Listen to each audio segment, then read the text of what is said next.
Bonjour tout le monde. Je commence tout d'abord par remercier tous les présents, tous les gens connectés qui sont en train de nous suivre et de nous partager cette 4e édition des Journées scientifiques de Fertilia. Donc, de ma part, je vais parler des stratégies thérapeutiques de sauvetage de la qualité ovocytaire.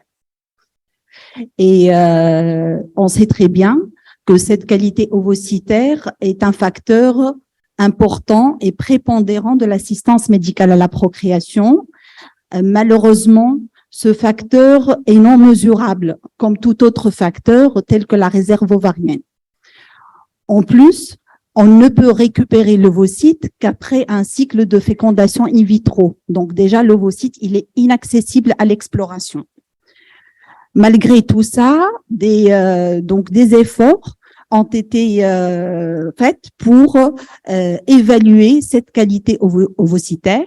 Donc, il y a plusieurs approches qui ont été menées et donc à savoir l'approche morphologique par la microscopie optique, améliorée par la lumière polarisée en utilisant le polscope pour évaluer la qualité du fuseau méotique, l'intelligence artificielle avec l'analyse des stocks d'images pour aller vers l'objectivité. Et deuxième approche, c'est la cytogénétique et la biopsie du premier globule polaire. Troisième approche qui reste un marqueur indirect et qui étudierait les protéines, le transcriptomique et le génomique des cellules péri-ovocytaires et folliculaires. Toutes ces approches ne permettent pas de prédire le potentiel d'un ovocyte. Le seul marqueur de qualité ovocytaire, c'est le développement embryonnaire. Donc, on ne peut juger de la qualité d'un ovocyte que par son potentiel de donner un embryon. Alors, jusqu'à quelle limite l'ovocyte gère les premières étapes de développement embryonnaire? Donc, quand je dis les premières étapes, c'est-à-dire la fécondation et les 3 premiers clivages et divisions cellulaires, donc jusqu'à J2, J3. Donc, il a été clairement établi qu'aucune transcription ne se produit dans l'embryon jeune jusqu'à J2, J3 et le génome est silencieux et c'est les réserves ovocytaires, qui gèrent tout le développement de l'embryon jeune. Après, il y a l'effet paternel, il y a le réveil génomique et c'est le génome embryonnaire qui va intervenir. Alors, on ne peut féconder un ovocyte que lorsque aussi il est mature. Alors, on ne peut féconder un ovocyte que lorsqu'il est mature sur le plan nucléaire surtout. Alors, cette maturité nucléaire, c'est l'étape finale d'une longue évolution. On sait très bien que l'ovocyte, il est bloqué au stade de vésicule germinative, de prophase de la première division méotique, et qu'en intrafolliculaire, cet ovocyte va croître et va progresser et donner un ovocyte au stade de métaphase 2. Donc, toute cette évolution dépendra de la folliculogénèse, de la qualité de la stimulation si on est en cycle stimulé. Malheureusement, il y a des ovocytes que malgré donc l'apport hormonal et tout ce qu'il faut comme environnement pour faire progresser donc le noyau, malgré ça, il y a un blocage au stade d'ovocytes immatures, soit des vésicules germinatives ou des métaphases de la première division méotique. Donc, je pense que pour la maturité nucléaire, on sait très bien que un ovocyte mature, c'est qu'il a expulsé son premier globule polaire. Mais pour arriver à la maturité nucléaire, il faut une certaine compétence cytoplasmique. Et que quand on parle de compétence cytoplasmique ou de maturité cytoplasmique, on parle de la réserve ovocytaire en protéines, de structure, de régulation, de la machinerie bioénergétique. Et au cœur de tout ça, on trouve la mitochondrie. Cette mitochondrie qui est essentielle à la production d'énergie pour les ovocytes et au développement de l'embryon jeune. Plusieurs études ont démontré que la quantification de ces mitochondries peut se faire par RT-PCR en identifiant donc les copies d'ADN mitochondrial, où ça a été démontré aussi que au niveau des ovocytes qui n'arrivent pas à féconder, on a un niveau de mitochondries qui est bas ou d'ADN mitochondrial qui est bas, aussi pour les ovocytes immatures. Pour les ovocytes issus de cohortes avec échec d'implantation et de grossesse, mais par rapport à l'âge, le nombre de mitochondries n'est pas touché, mais c'est un dysfonctionnement mitochondrial qui s'installe au niveau de l'ovocyte avec l'âge. Un élément aussi très important, c'est que là, avec l'ADN mitochondrial, on arrive aussi à développer un biomarqueur de viabilité embryonnaire. Donc, l'ADN mitochondrial est inversement proportionnel à la qualité embryonnaire, puisque le capital d'ADN mitochondrial va se répartir sur les blastomères de l'embryon. Donc, plus on a d'ADN mitochondrial au niveau des cellules embryonnaires, moins on a d'embryons de bonne qualité. Donc, voilà, on a fait le tour de cette qualité ovocytaire et embryonnaire. Il faut aussi savoir que plusieurs facteurs peuvent altérer cette qualité ovocytaire et au premier plan, on trouve l'âge. Donc, on a parlé de l'effet de l'âge sur le dysfonctionnement bioénergétique, sur la mitochondrie, sur la réorganisation du cytosquelette de l'ovocyte et de l'aneuploïdie. Là, on le sait très bien. Il y a d'autres anomalies aussi métaboliques qui sont à l'origine du dysfonctionnement mitochondrial et de la mauvaise qualité ovocytaire, à savoir donc le syndrome des ovaires polykystiques. Il y a aussi l'obésité, donc d'autres problèmes métaboliques qui peuvent donc engendrer une mauvaise qualité ovocytaire. L'insuffisance ovarienne, et ce micro-environnement ovarien, il va retentir certainement sur la qualité des ovocytes fournis par des patientes mauvaises répondeuses, mais aussi il y a des cohortes ovocytaires où la qualité est mauvaise et on n'arrive pas à trouver d'explication. Alors, quels sont les signes d'une mauvaise qualité ovocytaire? Comme a dit Dr Khrouf, donc l'immaturité. L'immaturité, c'est un signe de mauvaise qualité ovocytaire. On sait très bien d'après donc les cut-off et le benchmarking que il faut avoir au moins 85% de maturité au niveau d'une cohorte ovocytaire pour dire qu'on a réussi très bien notre stimulation. Alors, pour les dysmorphies ovocytaires, on sait que ces dysmorphies n'ont pas un lien direct avec le potentiel de développement, ça a été démontré, mais il faut avoir au moins 30% des ovocytes qui seront subnormaux pour dire que aussi on a réussi notre stimulation. L'atrésie ovocytaire, faut pas dépasser les 20%. Les défauts de fécondation, c'est aussi lié à la qualité spermatique, mais si on a un échec de fécondation avec un bon diagnostic de déficit ovocytaire, donc c'est parmi les signes de mauvaise qualité ovocytaire. Comme j'y ai dit tout à l'heure aussi, l'embryon clivé précoce, sa qualité, son niveau de fragmentation, c'est parmi les signes d'une altération de la qualité ovocytaire. Et dernier paramètre, c'est le taux d'aneuploïdie. Donc, plus on a des ovocytes de mauvaise qualité, bien sûr, ces ovocytes donneront des embryons aneuploïdes vu le dysfonctionnement au niveau du cytosquelette de l'ovocyte. Alors, quelle stratégie thérapeutique proposer devant ces signes d'altération de la qualité ovocytaire? On peut agir in vivo par des pratiques simples, donc optimiser les règles hygiéno-diététiques, donc éviter le surpoids, les toxiques, manger équilibré, le stress, tout ça on le connaît.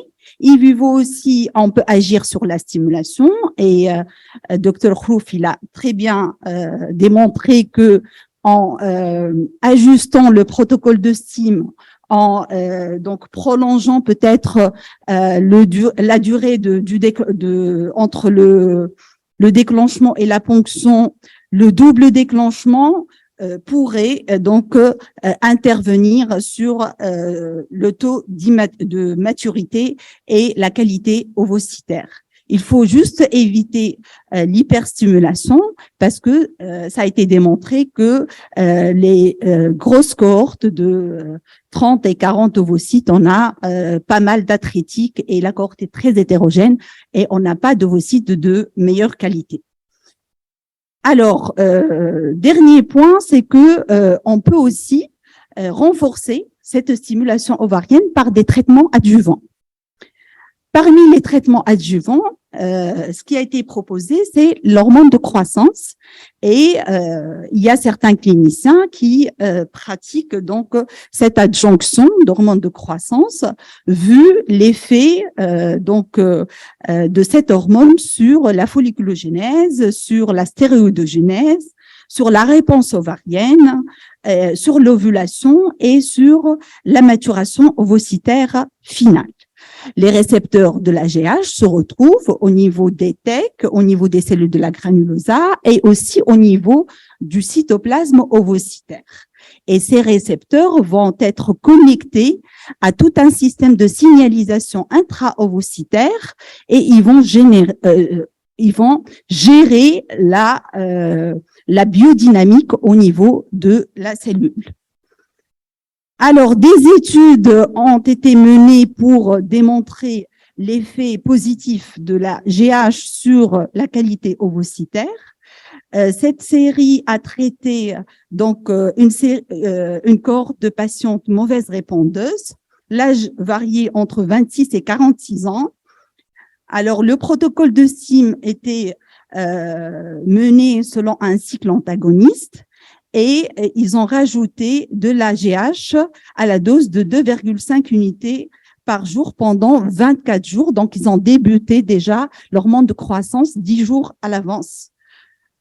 Et donc, ils ont remarqué que cette hormone de croissance, l'adjonction de l'hormone de croissance, par rapport à un groupe contrôle, entraîne donc une augmentation déjà des récepteurs de la GH au niveau des cellules ovariennes et au niveau de l'ovocyte lui-même.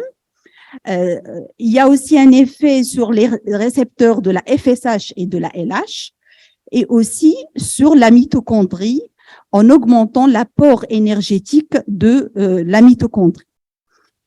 Alors, niveau qualité ovocytaire, il y a une maturité, une meilleure maturité des complexes cumulo-ovocytaires pour les patientes donc qui ont été traitées par l'hormone de croissance.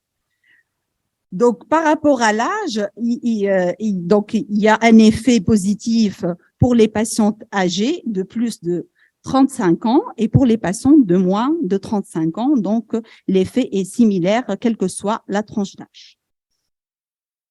Deuxième série qui a étudié cette fois-ci l'effet de l'hormone de croissance sur le taux d'aneuploïdie, le taux de blastulation et d'aneuploïdie. Alors, les critères d'inclusion de cette équipe étaient le faible rendement de la STIM, parce qu'ils ont pris en fait une cohorte de patientes normorépondeuses. Donc, mais ces patientes avaient des antécédents de faible rendement de STIM, c'est-à-dire un recueil ovocytaire qui est imprévisible un petit peu, avec un nombre réduit d'ovocytes matures. Un taux de blastulation qui est moins de 40% pour des patients de moins de 40 ans, un taux de blastulation de moins de 22% pour des patients de plus de 40 ans et un faible nombre de blastocystes euploïdes quand on fait du screening génétique. Alors, sur cette série, ils ont trouvé que les patients de moins de 37 ans qui ont été traités par 4 unités de GH, de J1 à J12, ont des blastos équilibrés, un nombre moyen de blastocystes équilibrés qui est supérieur au groupe qui n'a pas reçu d'EGH. Par contre, pour les patients de plus de 38 ans, l'AGH ne donne pas d'effet sur l'aneuploïdie. Cette dernière étude sur l'effet de l'AGH en tant que rajeunissement ovarien, et là, cette étude, je l'ai mise parce que ça a été fait sur un modèle animal et ils ont injecté de l'AGH pendant 2 mois, tous les 2 jours, à la dose de 1 mg/kg, et ils ont remarqué qu'il y a un effet sur la préservation de la réserve ovarienne avec l'effet anti-apoptotique de l'AGH et la diminution des dommages de l'ADN au niveau de l'ovaire. Alors, la Cochrane a dit son mot, donc en 2020, et a sorti cette publication pour dire que il y a une grande hétérogénéité des séries et des études. Il n'y a que 16 études qui ont étudié de manière convenable donc l'effet de l'AGH. C'est vrai qu'il y a un effet bénéfique sur la qualité de l'ovocyte, sur le nombre d'ovocytes recueillis, mais le niveau de preuve reste toujours limité et très faible. Donc, il recommande d'homogénéiser en fait les conduites parce que niveau dose, les études varient de 2 unités jour à 12 unités jour. La durée de l'administration de l'AGH varie aussi de 4 jours à 2 mois, donc c'est très variable et ils ne peuvent pas tirer de conclusion. Alors, deuxième adjuvant qu'on peut aussi proposer pour les patients qui présentent une mauvaise qualité embryonnaire et ovocytaire, c'est les antioxydants pour éviter l'effet du stress oxydatif et donc agir sur ces particules toxiques pour l'ovocyte. Parmi les antioxydants qui peuvent agir sur la qualité ovocytaire, c'est les antioxydants surtout enzymatiques qui peuvent interagir avec la mitochondrie. Alors, la coenzyme Q10 est parmi les candidats proposés pour améliorer la qualité ovocytaire puisqu'elle est incrustée au niveau de la membrane mitochondriale et c'est un bon piégeur des radicaux libres au niveau de la cellule.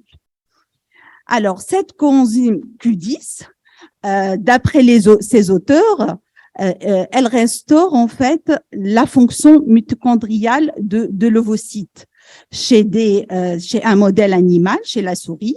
Donc, ils ont essayé de regarder l'effet de la coenzyme Q10 chez la souris après avoir administré cet antioxydant pendant 9 mois.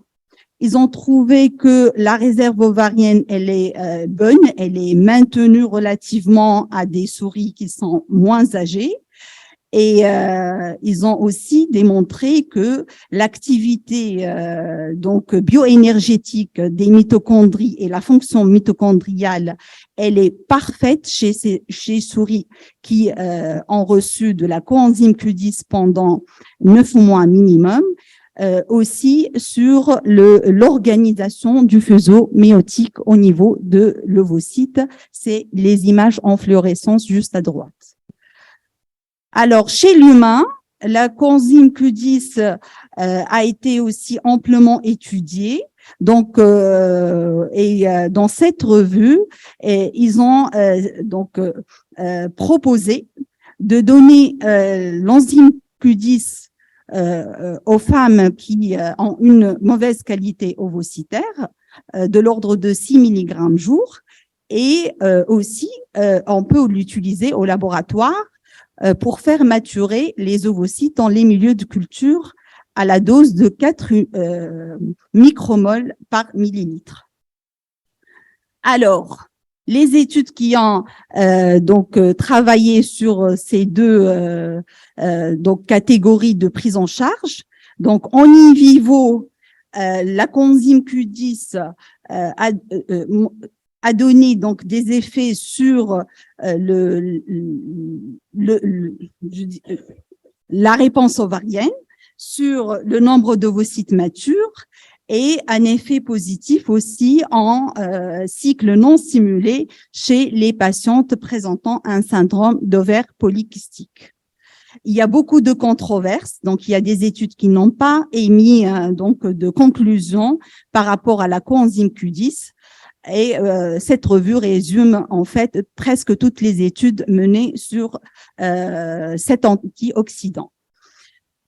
En in vitro, l'adjonction de coenzyme Q10 dans les milieux de culture donc améliorerait le fonctionnement mitochondrial, donc avec des marquages en fluorescence des enzymes d'oxydation. Le pourcentage de maturation in vitro des ovocytes qui n'arrivent pas à maturer et avec la coenzyme Q10, on récupère minimum 20% des ovocytes matures, en plus sur la qualité du fuseau méiotique comme a été démontré chez le modèle animal. Deuxième antioxydant de la catégorie des antioxydants enzymatiques, la L-carnitine, la L-acétylcarnitine, ces deux antioxydants ont les mêmes effets presque sur la mitochondrie, sur la stabilité de la membrane cytoplasmique et aussi sur la capacité de piéger les radicaux libres pour éviter la dégradation cellulaire. La mélatonine aussi a un effet positif sur la qualité ovocytaire et il a été démontré que la diminution du taux de mélatonine au niveau sanguin et au niveau folliculaire donne des follicules de petite taille avec un niveau de stress oxydatif élevé. Alors, la Cochrane aussi a résumé tout ça et a émis ses conclusions. Toujours le niveau de preuve est faible malgré l'amélioration des taux de naissance, des taux de grossesse et du nombre d'ovocytes matures. Alors que donc ils ont bien signalé qu'il n'y a pas d'effet secondaire de ces antioxydants sur la santé de la femme. Alors, j'arrive aux stratégies biologiques et au laboratoire. Qu'est-ce qu'on peut offrir quand il s'agit d'une mauvaise qualité ovocytaire? Et je commencerai par les cas limites où on n'arrive pas à récupérer des ovocytes fécondables, comme a dit Dr Khouf tout à l'heure. Donc, il y a le syndrome des follicules vides, ça témoigne d'une atrésie ovocytaire. Il y a aussi les blocages au stade de vésicule germinative pour l'ensemble de la cohorte. Donc, cette série a décrit cette situation où on n'arrive pas à plusieurs reprises de récupérer des ovocytes fécondables, soit des blocages de maturation, soit une atrésie complète de l'ovocyte. Et les auteurs proposent de les faire maturer in vitro et d'éviter la stimulation pour maîtriser en fait cette maturation au laboratoire.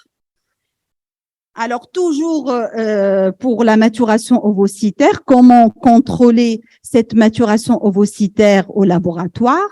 Donc, à la récupération des ovocytes, il y a un temps d'incubation qu'on met avant de traiter les ovocytes et avant de les manipuler et de les micro-injecter. Donc, il faut bien optimiser ce délai. Donc, il faut au moins 2 heures pour que le fuseau méiotique se remet en place. Ce fuseau méiotique est très fragile, il se dérègle quand on fait le recueil ovocytaire, quand on déplace les boîtes, quand on travaille au laboratoire, quand on micromanipule. Donc, il faut une certaine stabilité de ce fuseau. Et avec ces photos en lumière polarisée avec le polscope, ils ont donc démontré que le fuseau mérite 2 heures pour se rééquilibrer après la ponction. Deuxième point, c'est les ovocytes qu'on récupère en métaphase 1 et qu'on laisse maturer pour, bien sûr, étoffer la cohorte en méta 2. Donc, ces ovocytes qu'on appelle les rescues méritent un temps plus important pour l'incubation avant la micro-injection. Et ça a été démontré, donc ça j'ai pris les plaques de Lécheret, donc ils ont mis que pour faire maturer un ovocyte qui est au stade de métaphase 1, il faut 7h20 de temps pour avoir la maturité. Donc certains auteurs recommandent de laisser les méta 1 pour le lendemain. Alors, donc, sur le plan pratique et si on n'a pas de polscope, comment on fait? Il faut donc, d'après ce groupe de travail sur l'ovocyte, il faut décoroniser et en fait séparer les méta 1 des méta 2, laisser les méta 1 et les observer au bout de quelques heures. Et pour les méta 2, il faut les micro-injecter dans les 2 heures qui suivent. Alors, si on micro-injecte et on n'a rien, donc on a dit que c'est un signe parmi les signes d'altération de la qualité ovocytaire. Et si on a bien sûr des antécédents d'échec de fécondation, il faut aller activer l'ovocyte par des moyens chimiques essentiellement, ou bien mécaniques et électriques avec donc la piézoxie. Si on ne dispose pas, il y a les moyens chimiques tels que l'ionomycine et le calcium ionophore prêt à l'emploi. Alors, cette activation ovocytaire, elle est indiquée principalement dans le cadre des déficits spermatiques, type globozoospermie, spermatozoïdes donc qui n'ont pas de facteur spermatique ou un faible taux de spermatozoïdes avec acrosome, et aussi dans le cadre des déficits ovocytaires, si on arrive à faire le diagnostic, que ce soit par fixation ovocytaire ou bien par test croisé, on sait que ce test n'est pas permis en Tunisie, donc il faut fixer les ovocytes pour voir si l'échec de fécondation est d'origine ovocytaire ou spermatique.